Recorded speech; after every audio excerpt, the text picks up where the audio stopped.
Bonjour à toutes et à tous, bienvenue dans ce nouveau numéro d'International avec RFI, le journal Le Monde. Très heureuse de vous retrouver pour vous proposer aujourd'hui ce grand entretien avec une jeune femme. Elle a 34 ans, compte tenu de ses responsabilités, de son parcours, son âge a de l'importance. Sa voix se fait entendre à Paris. Elle a l'oreille du président français Emmanuel Macron en tant que membre du Conseil présidentiel pour l'Afrique. Sa voix porte aussi à Abidjan, où elle dirige un des départements de la Banque africaine de développement. Elle sera aussi à Davos en Suisse dans les prochains jours au Forum économique mondial où elle a siégé 5 ans. Vanessa Mungar est notre invitée. Et pour débuter cette émission, un peu de musique. L'extrait d'une bande-annonce d'un documentaire allemand réalisé en 2011. Son nom, Kinshasa Symphonie. Il raconte dans la capitale de la RDC, la République démocratique du Congo, l'histoire d'un orchestre symphonique, le seul, semble-t-il, en Afrique centrale. Il a été créé en 1994. On écoute.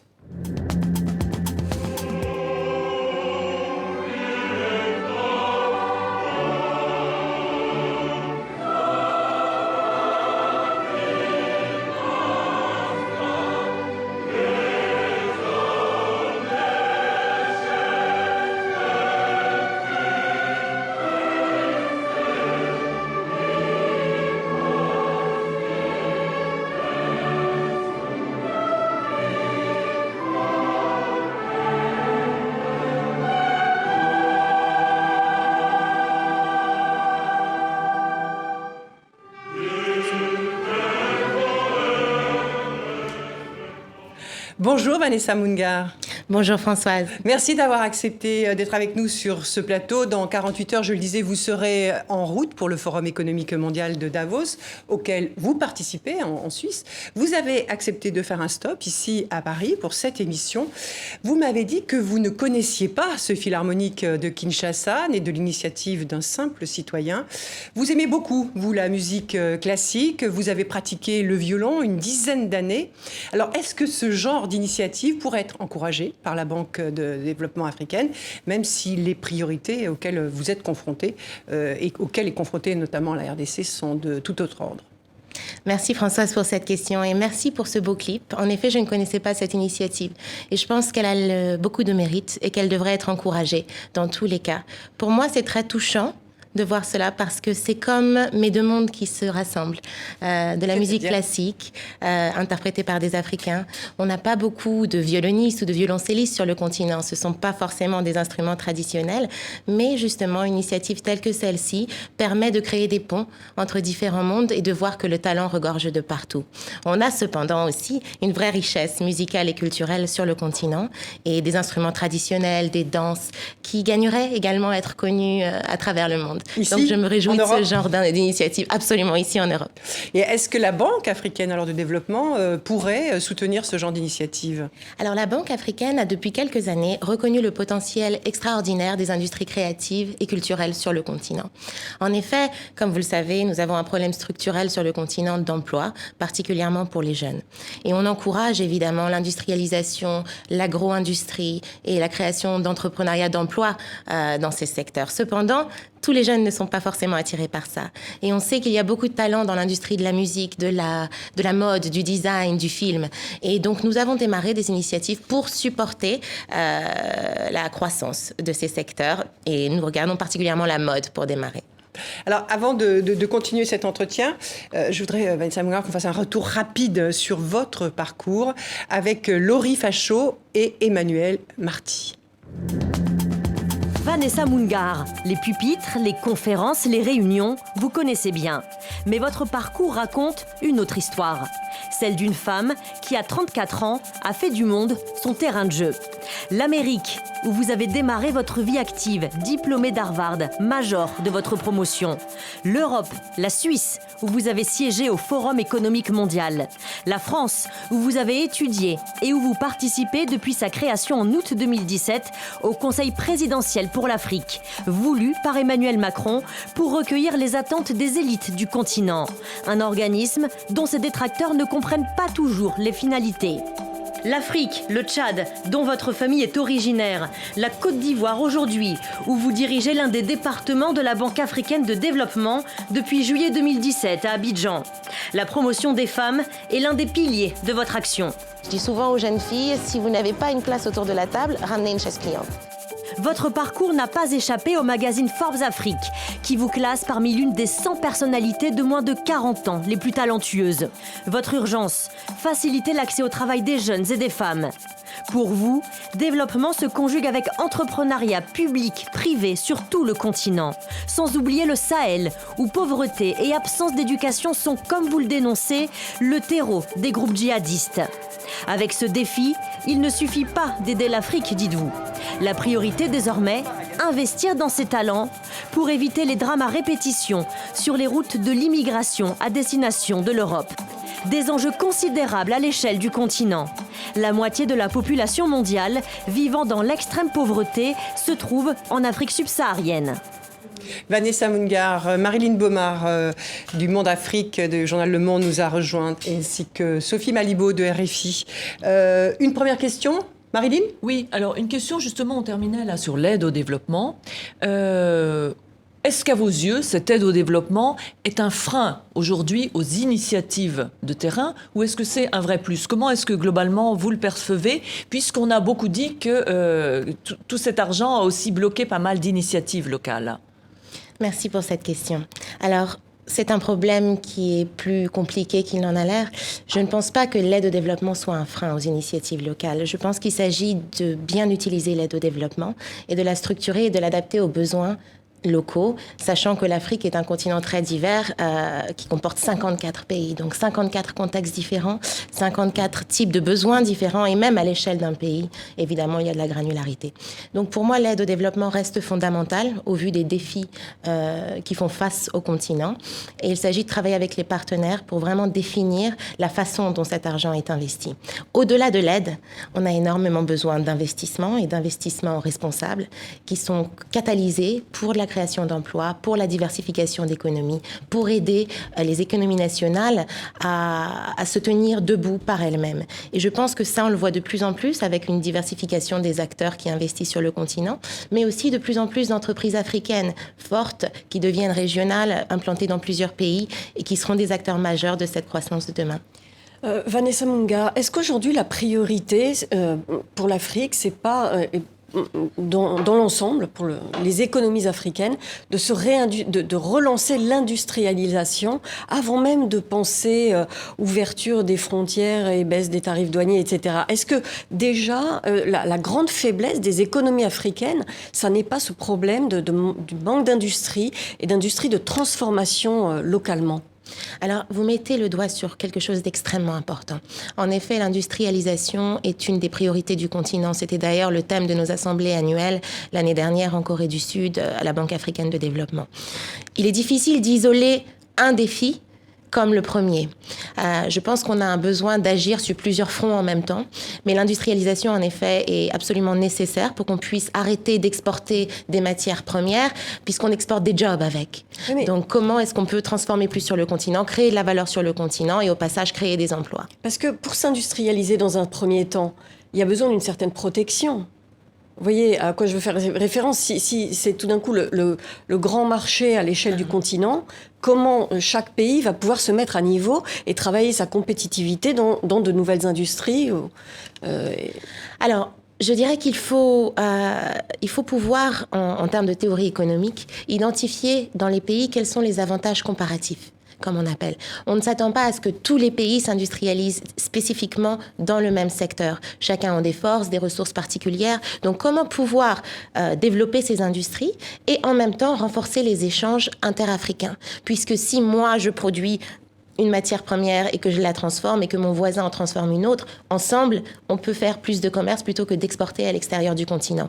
Donc, ceci pour dire que, pour moi, c'est pas forcément des choses qui sont séquentielles et les conversations qui sont en cours sur le continent pour faciliter le mouvement des personnes et des biens sont, à mon avis, extrêmement importantes pour aussi faciliter cette croissance. Alors, Vanessa Mungar, l'organisme dans lequel vous travaillez, la Banque africaine de développement, vous êtes responsable d'un département, on va revenir tout à l'heure sur ses fonctions.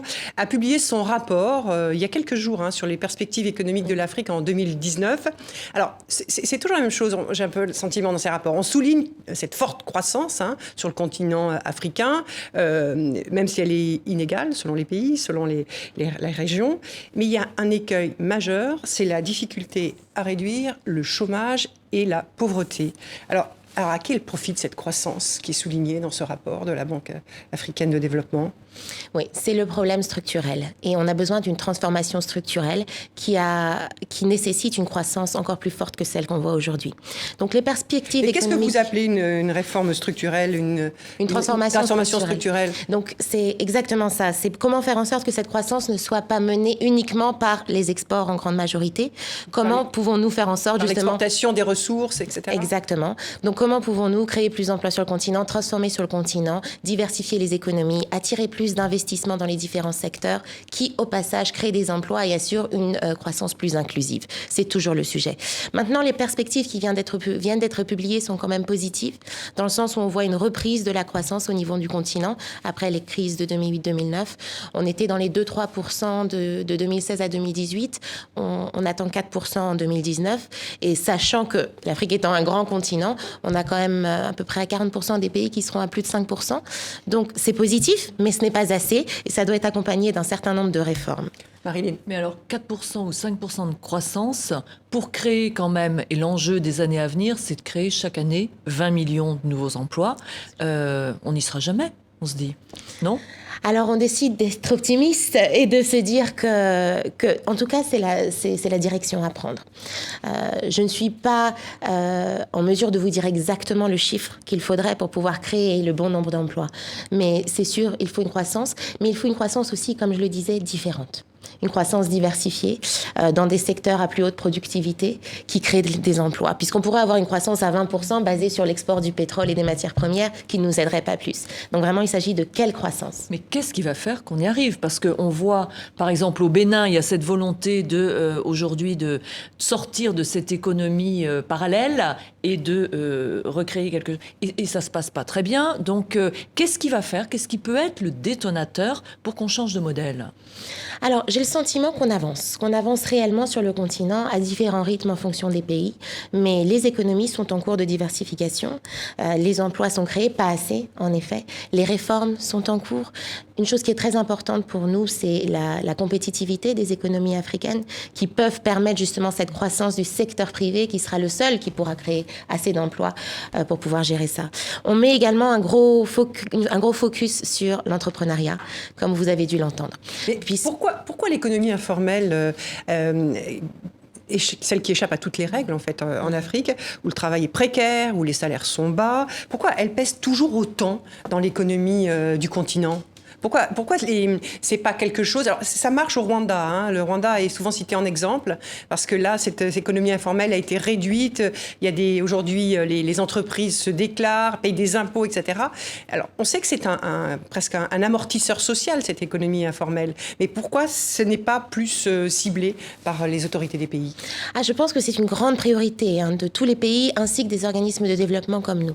Ceci étant dit, ça prend du temps, ça demande un réel investissement d'une part dans le capital humain, l'éducation, l'accès au financement, pour que les gens puissent rentrer réellement dans cette économie formelle.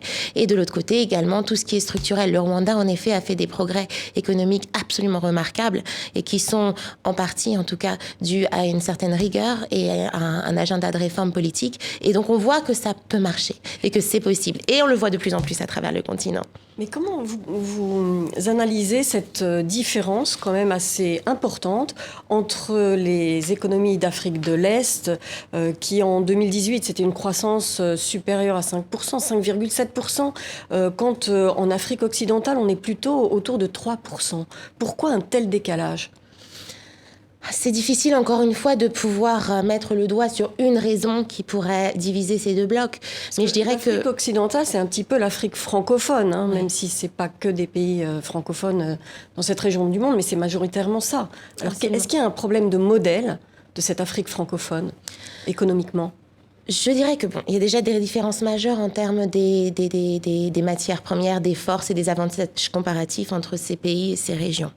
Mais deuxièmement, peut-être qu'on peut penser qu'en effet, il y a une différence entre une culture peut-être anglo-saxonne et francophone en termes de dynamisme des économies, du secteur privé, qui pourrait être liée à cela, puisque c'est vrai qu'on voit des pays comme le Kenya ou d'autres en Afrique de l'Est qui sont extrêmement dynamiques au point de vue du secteur privé et au niveau de la population. Pas forcément même directement lié au gouvernement. Donc c'est une culture aussi de l'entrepreneuriat très développée, qui est également plus développée dans les pays anglo-saxons, ici dans le Nord, que dans les pays francophones de base. Donc c'est éventuellement un lien qu'on pourrait faire, mais je n'y verrai pas plus que ça. Est-ce qu'il y a une responsabilité de la part de la France, des entrepreneurs français, de leur façon d'opérer dans l'Afrique francophone ?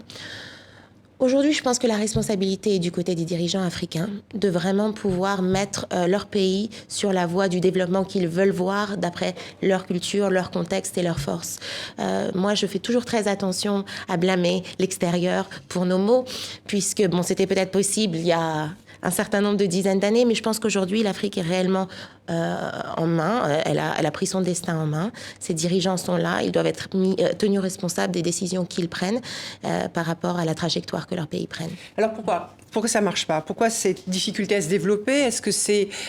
souvent, on sait que le développement, ça fonctionne avec le développement de la démocratie, avec le fait qu'il y ait moins de corruption, etc. Est-ce que ces éléments-là contribuent au fait que les pays ont aujourd'hui du mal à se développer?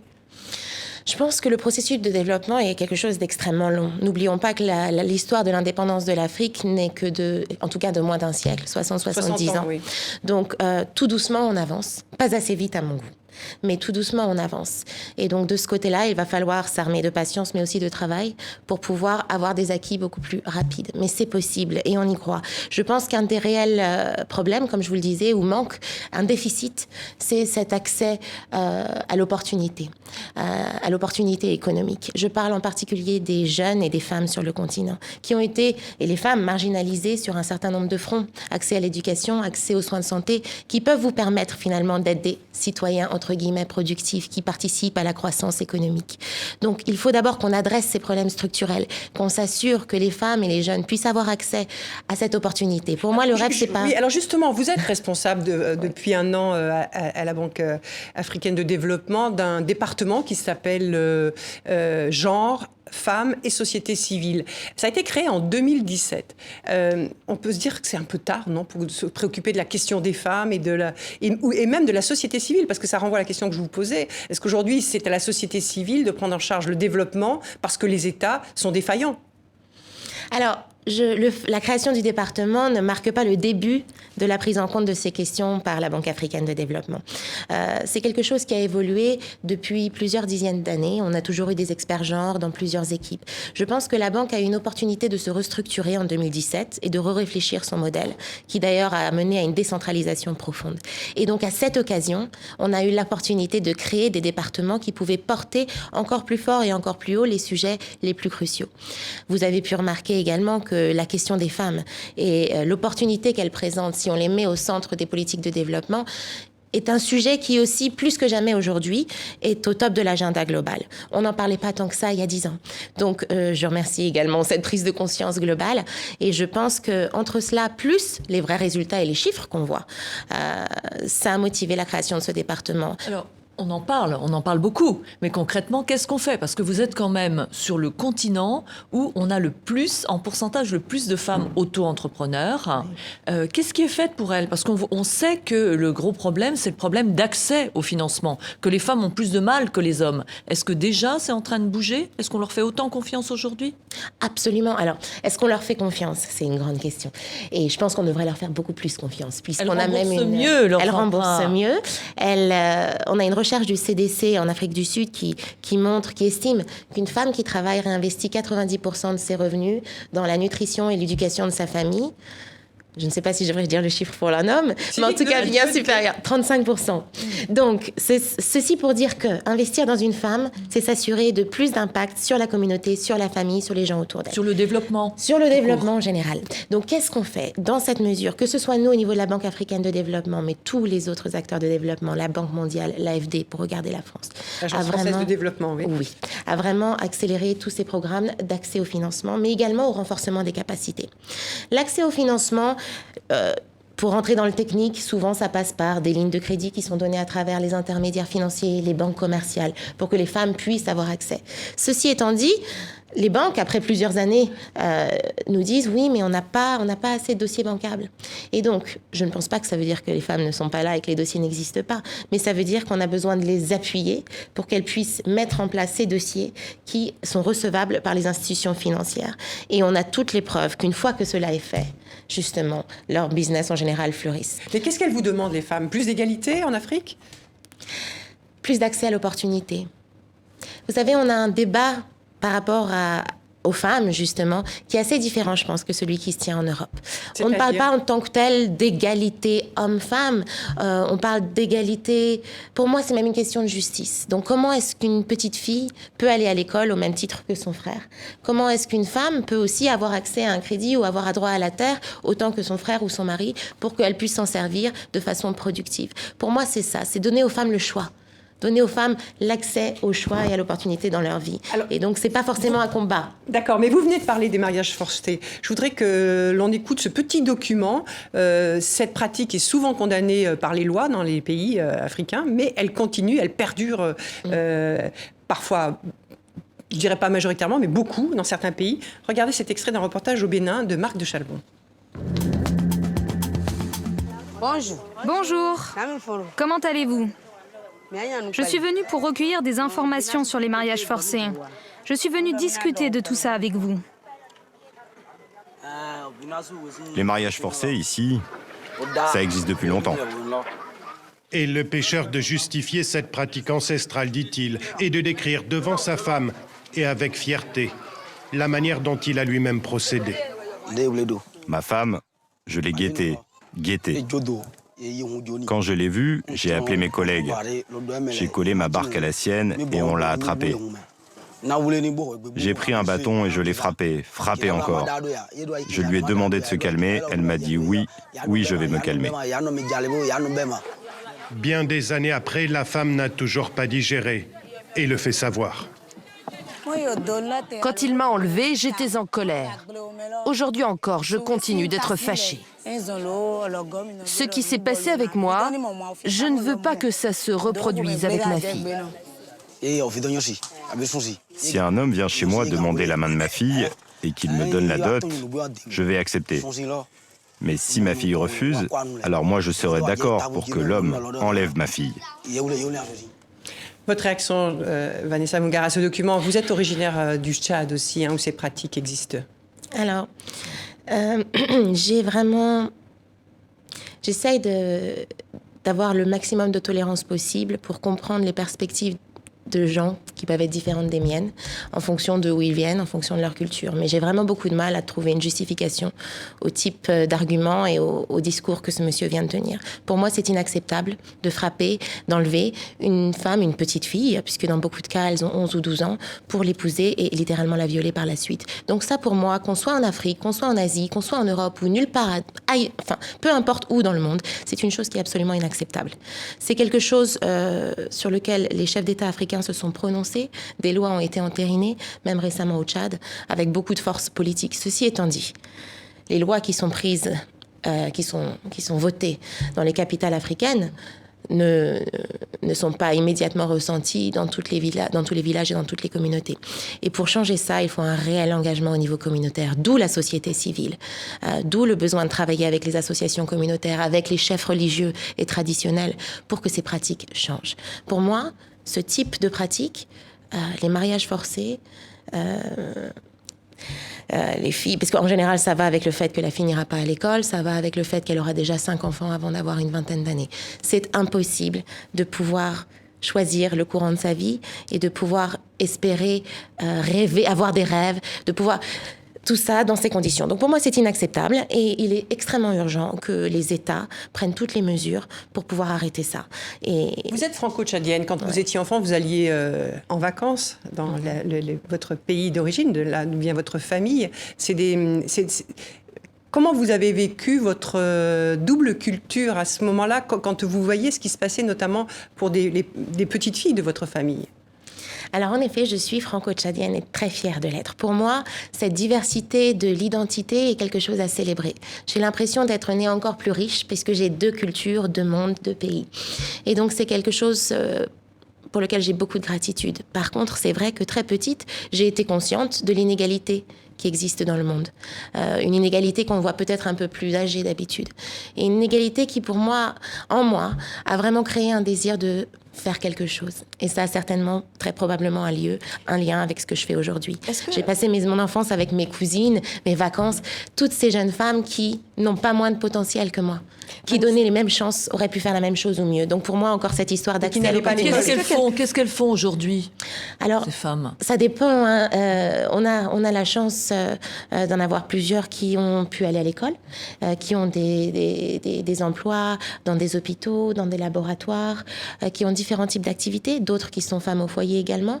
Mais je sais qu'elles ont beaucoup de rêves. Certaines sont commerçantes, certaines sont auto-entrepreneurs, mais je pense qu'elles auraient pu, si elles avaient eu accès, si elles avaient même encore aujourd'hui accès à plus d'opportunités, elles pourraient rêver plus grand. Et j'aimerais qu'elles en aient le droit. Ça vous arrive d'avoir des difficultés à faire passer ce type de message? Est-ce que quelquefois vous ne vous trouvez pas confronté à des gens qui vous disent mais bon, sur le continent ça se passe différemment, vous n'êtes plus uniquement africaine puisque vous êtes aussi française, etc. Est-ce que ça vous arrive d'être confronté à cette difficulté de communication, finalement? Oui, absolument. Enfin, de communication, je ne sais pas, mais à ce type de commentaires ou de réactions, et je les prends avec beaucoup de douceur, il n'y a pas de souci. Les gens peuvent penser ce qu'ils veulent de moi. Moi, je suis là pour avoir un débat concret sur les faits, et quand vous engagez les gens sur les faits, d'où qu'ils viennent, un papa, une maman veut le meilleur pour son enfant, veut qu'il ait accès à l'éducation, veut qu'il ait accès à l'opportunité, et veut qu'il puisse faire mieux que lui-même.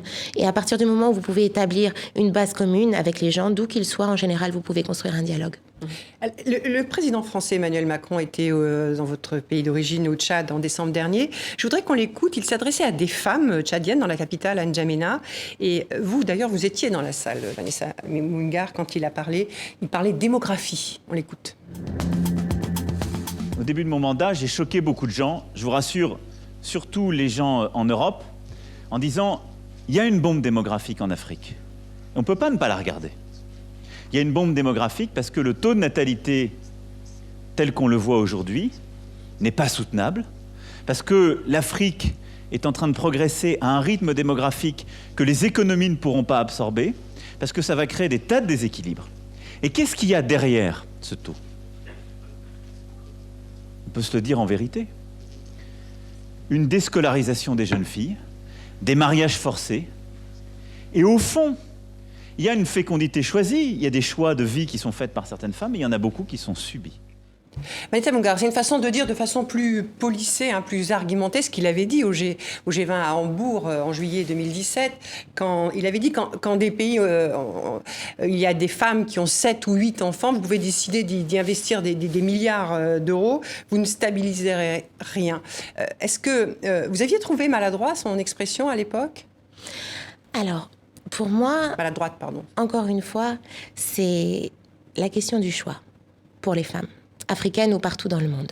Mais je vous pose une question précise. C'est oui, particulièrement. Donc parce que justement, sur le CPA, donc le Conseil présidentiel pour l'Afrique, qui a été voulu par Emmanuel Macron et auquel vous participez. Oui. Auquel je participe, en effet. Mes sujets de prédilection sur lesquels je suis consultée, c'est justement les questions des femmes et de la jeunesse. Et en effet, nous avons un vrai sujet démographique. Et il est bon de savoir que ce n'est pas juste Emmanuel Macron qui le soulève.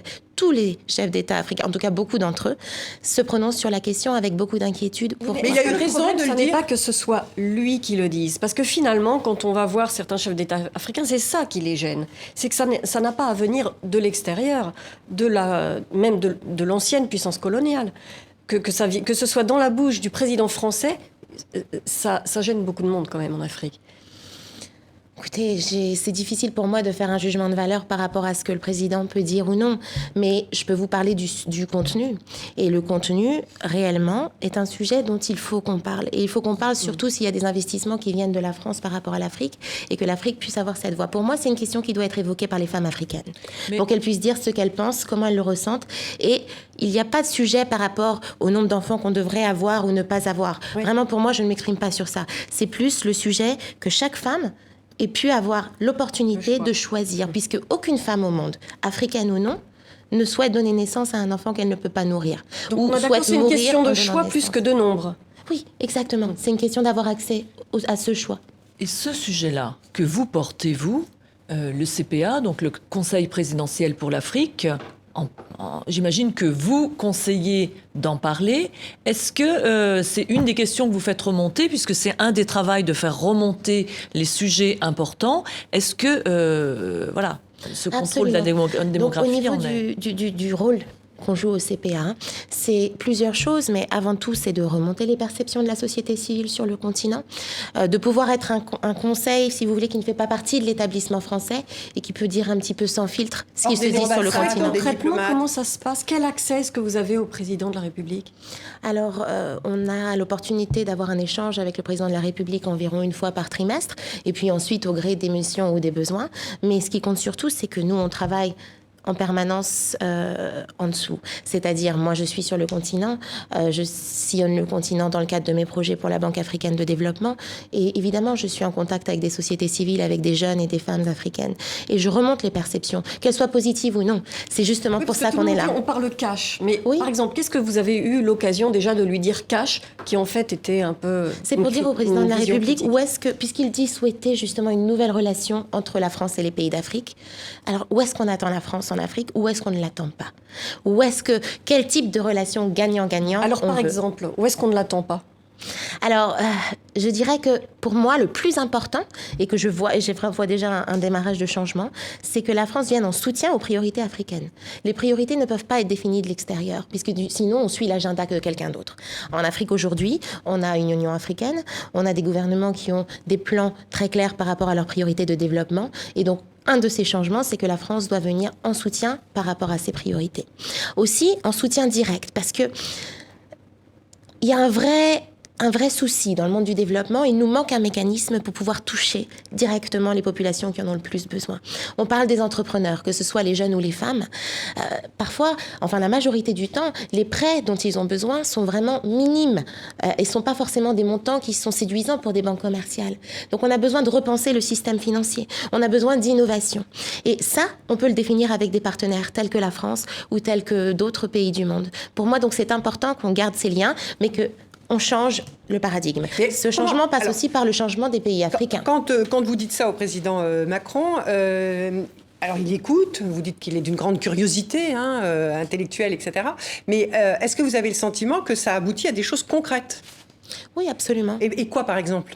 Écoutez, depuis, en tout cas, ça fait 1 an que le président s'est exprimé à Ouagadougou, en donnant un petit peu les grands axes de ce qu'il désirait changer ou faire avec l'Afrique. Et quand on regarde par rapport à ces engagements, nous sommes aussi là pour justement suivre ces engagements, parler des perceptions sur le continent par rapport à ces engagements, comment ça avance, comment c'est ressenti, etc. Et je vois des choses qui avancent dans la bonne direction. Je vois l'Agence française de développement qui, en effet, travaille a mis l'accent sur l'entrepreneuriat. Vous habitez quasiment chez eux. Le conseil, finalement, est domicilié à l'Agence française de développement. Mais qu'est-ce que vous apportez de plus? Cette agence est quand même très, très expérimentée, a beaucoup d'expérience de terrain, de remontée du terrain. Ce conseil, par rapport à l'AFD, qu'est-ce qu'il apporte en plus?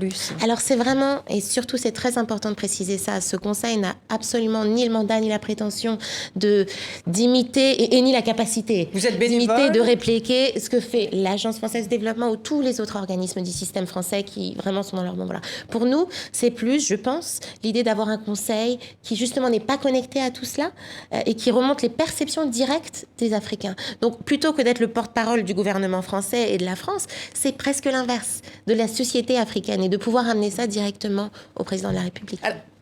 Oui, mais alors, là, vous avez 1 an de travail, un rapport d'activité de 8 pages, peu de communication. En fait, on ne sait pas vraiment ce que vous faites et à quoi, concrètement, vous avez servi. Alors, vous nous avez donné cet exemple, mais concrètement, est-ce qu'il y a des choses qui ont bougé en 1 an et qui viennent vraiment du CPA? Alors, c'est vrai qu'on nous reproche peut-être un manque de communication. Et moi, je réponds souvent, n'oublions pas qu'il s'agit d'un conseil, donc on a un rôle consultatif. Nous ne sommes ni une agence d'implémentation, ni une agence qui doit faire des projets, ou une agence de communication. On est là pour conseiller le président de la République. Ce qu'on fait très discrètement et très humblement. Donc on travaille beaucoup. Est-ce que vous avez fait sur la question du problème des inscriptions pour les études supérieures en France, où on voit que les tarifs ont explosé, puisqu'on est passé de 170 € à plus de 3 000 euros. Est-ce que vous avez dit quelque chose sur ce sujet qui vraiment monopolise l'attention de toute la jeunesse, enfin d'une grosse partie de la jeunesse africaine, notamment francophone?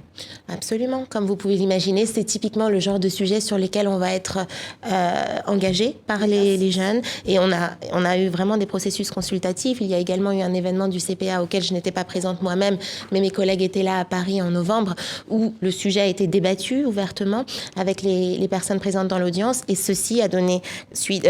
Par la suite, on a donc produit des notes qui ont été remontées au niveau de l'Élysée. Et vous attendez un geste de l'Élysée sur cette question? Je sais que c'est absolument au contraire. Vous attendez et c'est pas geste juste du l'Élysée, président? c'est tout l'appareil gouvernemental. Et il y a des raisons pour lesquelles, justement, il y a eu beaucoup de débats au niveau gouvernemental avant qu'on en arrive là. Et j'espère et je pense qu'ils sont en train, justement, et bientôt s'exprimeront sur le sujet. Vous voulez qu'il fasse sa marche arrière? Ça va bouger? Ça, je ne peux, encore une fois, je ne peux pas, moi, je ne suis pas à l'Élysée. Qu'est-ce que vous pensez de l'argument selon lequel, en fait, ça permettra de faire des bourses? C'est quand même un argument assez difficile à entendre. C'est différent, mais vous savez aussi bien que moi. Bon, alors déjà, je pense que quand même la France est un des pays qui a historiquement été toujours le plus généreux au niveau de l'éducation, ce qui est formidable et a contribué à son rayonnement. Et je sais qu'il y a beaucoup d'espoir depuis le continent africain de pouvoir bénéficier de ce système éducatif. Maintenant, la réalité d'un gouvernement que je peux comprendre s'inscrit aussi dans la réalité des priorités nationales et des attentes de ses citoyens sur le territoire. Et donc, je pense que c'est ces différents éléments qui ont été débattus et qui ont éventuellement amené à cette décision. Ceci étant dit, notre rôle au CPA, c'est non pas de commenter, puisqu'on n'a pas tous les éléments qui y ont mené, mais plutôt de dire, très bien, cette décision a été prise et communiquée, voilà comment elle est ressentie sur le continent, voilà les perceptions, voilà les attentes, et voilà éventuellement ce qu'on pourrait proposer. Alors, pour poursuivre cet entretien, je voudrais, Vanessa Mungard, vous faire écouter ce témoignage d'un jeune migrant qui veut rejoindre l'Europe. Nos confrères de la télévision suisse l'ont rencontré dans la ville d'Agadez, au Niger, sur la route de l'exil. Est-ce que tu sais ce qui t'attend en Libye et sur la mer? La difficulté. Je sais ça très bien. Mais qui risque rien n'a rien. Mais là, on parle d'emprisonnement, de torture, de noyade. Effectivement. C'est ça la vie. La vie met un risque. Il faut risquer pour avoir. Tu aimerais aller où? L'Allemagne. T'es sûr que tu vas être bien accueilli là-bas? Puisqu'il y a les droits de l'homme, on sera bien accueilli là-bas. Vanessa Mungard, vous étiez le week-end dernier au Niger, à Agadez d'ailleurs, avec le CICR, le comité de la Croix-Rouge internationale. Vous avez rencontré des jeunes, comme celui que nous venons d'entendre. Qu'avez-vous compris de cette détermination à affronter le pire pour fuir leur pays? En effet, donc j'étais la semaine dernière au Niger, dans cette ville d'Agadez, et j'ai rencontré des jeunes dont le discours ressemblait très fortement à celui de ce jeune homme. Et c'est extrêmement poignant. Et pour moi, c'est une source de beaucoup de désespoir, parce que je me dis que ces jeunes se retrouvent dans cette situation juste parce qu'ils ont tiré la mauvaise carte à la loterie de la naissance. Il n'y a pas de raison. Et on vit dans un monde qui, en effet, a des frontières et qui a des règles. Et donc, en fonction de quel côté vous êtes né, votre destin est un petit peu joué. Donc, de ce côté-là, du point de vue justice sociale, c'est assez difficile à digérer. Et donc, beaucoup d'entre eux, justement, ont les mêmes réponses. Ils ont fui la pauvreté, le manque d'opportunités économiques, et fuient vers un rêve ou un espoir d'une vie meilleure. Ce que beaucoup d'autres populations ont fait à d'autres périodes de l'histoire, dans d'autres directions. Et donc pour moi, vraiment, le sujet qu'on prend beaucoup à cœur, et c'est pour ça qu'on a fait cette mission avec le comité de la Croix-Rouge, pour voir comment on pourrait travailler ensemble dans ces contextes. Parce que pour arrêter cela, je ne pense pas qu'aujourd'hui on vive dans un monde où fermer toutes les frontières pourra marcher.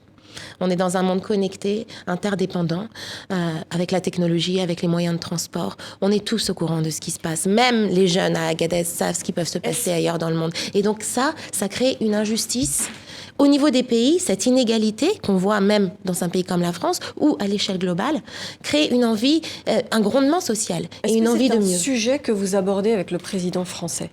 Alors là, je viens tout juste de revenir de cette mission et évidemment, qu'est-ce que vous voulez faire remonter comme message? Parce que l'image que essaie de faire passer le gouvernement français ou l'Europe, c'est la même chose, c'est de dire non, tout ça c'est une question de filière, on vient chercher les gens chez eux en gros et on leur dit on a un bon plan pour vous en Europe. Il n'y a pas cette compréhension que vous avez perçue, vous, à Agadez, qui a réellement une vision et une envie d'avoir une vie digne, tout simplement. Oui, je pense quand même qu'il y a cette perception, puisque la France a adopté cette approche des 3D, défense, diplomatie et développement, en réalisant à quel point il est important de ne pas focaliser uniquement sur le côté défense qui est très ad hoc, mais aussi développement pour empêcher la création, enfin pour attaquer la source, on va dire. Et d'ailleurs, quand j'étais au Tchad, j'ai eu l'opportunité de rencontrer les soldats formidables d'ailleurs de la force Barkhane, qui méritent d'être salués. Hein. Oui, et du G5 Sahel, qui méritent d'être salués. Du G5 Sahel, pour leur détermination et leur dévouement, mais qui aussi, eux, ont commencé à avoir ce type d'actions qui investissent dans le développement en même temps que les actions sécuritaires. Quand même, qu'est-ce que, au retour de cette mission, qu'est-ce que vous allez dire à Emmanuel Macron? Est-ce qu'il faut relâcher un petit peu la pression sur réouvrir un petit peu les flux migratoires Non, moi je pense que ce qu'il faut d'urgence, c'est surtout investir dans plus d'opportunités économiques dans tous les pays d'origine. Et ce n'est pas la responsabilité de la France en tant que telle. Pour moi, il y a aussi un vrai sujet, une vraie conversation à avoir avec nos pays pour que les pays d'Afrique prennent cette responsabilité de créer l'opportunité pour leur population pour ne pas qu'elles aient toutes envie de s'enfuir. Parce que vous pointez... Pardon. Non, mais vous êtes donc pour une politique restrictive au niveau des migrations en France ? Non, c'est pas, je ne dirais pas ça, que je suis pour une politique restrictive ou non restrictive. Je dis que ce qui nous attend au niveau global, au vu de la croissance démographique qu'on a en Afrique, ce n'est que le début. C'est-à-dire qu'on va avoir de plus en plus de problèmes de ce type. Donc plutôt que de se dire la solution, on peut aujourd'hui se mettre d'accord sur un nombre, sur un chiffre qu'on peut accepter, etc. Mais c'est pas des vraies solutions. Le président Macron d'ailleurs. Et c'est peut-être les seules solutions que les leaders européens ont à leur disposition aujourd'hui. Oui. En tout cas, je sais qu'ils débattent de tout ça, mais pour moi, le sujet, c'est vraiment un sujet à discuter en Afrique. Alors, c'est un sujet de développement pour vous. Sauf qu'on sait que, en termes de développement, lorsqu'un pays se développe, il y a toujours cette phase où il migre plus. Et nos hommes politiques, eux, sont dans le court terme. Donc, on comprend pourquoi c'est inconcevable et pourquoi ils n'apportent pas ça en termes de réponse à la volonté migratoire. Écoutez, je pense que la difficulté des hommes politiques également, c'est qu'ils répondent encore une fois avant tout à leurs constituants nationaux.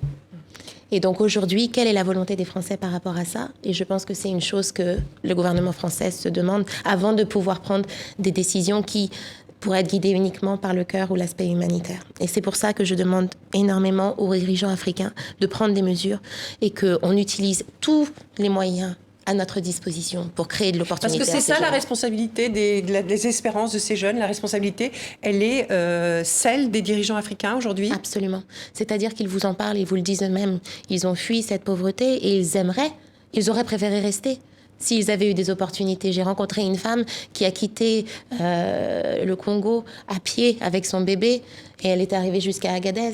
Et donc, j'ai entendu toutes ces histoires qui lui sont arrivées sur le chemin. Tout ça, c'est pas par choix. Donc, c'est par cette perception qu'ils ont que c'est le dernier recours pour avoir une vie meilleure. Le pacte de Marrakech, vous pensez que ça peut aider à quelque chose? Parce qu'on a tout entendu sur ce pacte. Certains l'ont voué aux hégémonies, d'autres ont dit mais non, pas du tout, puisque en fait c'est un accord non contraignant. Donc vous, comment est-ce que vous l'évaluez, ce pacte? Moi, je pense qu'il est important que tous les pays qui sont inclus dans cette situation réfléchissent aux différentes modalités qu'ils peuvent offrir, négocient les différentes pour gérer la crise actuelle. Mais encore une fois, moi je m'inquiète beaucoup de la crise future et je me dis que on aura des discussions qui seront de plus en plus graves par rapport à ça si on ne fait rien pour attaquer la source. Il va en être question à Davos? Oui, absolument, absolument. Et pour la première fois à Davos, il y a également un fort agenda au niveau du Sahel et au niveau de la migration. Au Forum économique mondial, oui. Oui, au Forum économique mondial. Marilyn. Oui, vous, les gens que vous avez vus à Agadez, ont parfois été renvoyés depuis l'Algérie, remis dans le désert, simplement parce que, par conséquence de la politique européenne, on essaie de se servir de ces pays d'Afrique du Nord comme une frontière, une immense bande de frontières, pour faire redescendre les gens vers le subsaharien. Est-ce que c'est concevable de continuer comme ça ? Comme je vous le disais, je pense qu'on n'a pas trouvé la solution pour gérer ce problème et que chaque pays essaye de s'en sortir avec les mesures à sa disposition et tout en essayant de garder sa propre population du côté positif par rapport à ça. Donc c'est extrêmement complexe. Vous redoutez ce qui se passe en ce moment dans le désert parce que il y a moins de... Alors, il y a eu un naufrage là ces dernières heures au large de la Libye avec 120 personnes à bord, mais il y a moins de personnes qui passent par la Méditerranée. Mais de ce que vous avez vu, entendu dans votre déplacement à Niger, vous redoutez ce qui se passe dans le désert pour les migrants ? Absolument. À cause justement et d'un point de vue humanitaire, c'est vraiment un désastre. Puisque certes, cette nouvelle loi a criminalisé le transport des migrants. Donc les chiffres au Niger.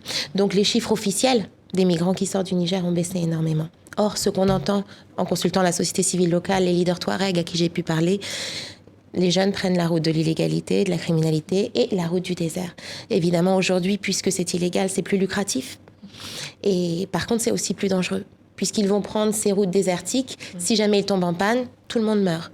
Ou alors, s'ils entendent peut-être qu'il y a une possibilité que l'armée ne soit pas loin, ils demanderont aux migrants de descendre dans le désert. Et là aussi, ils mourront là. Donc, je ne pense pas que le flux des migrants ait été divisé par 10 juste par cette loi. Et je pense que finalement, il y a beaucoup de chiffres qu'on ne compte plus.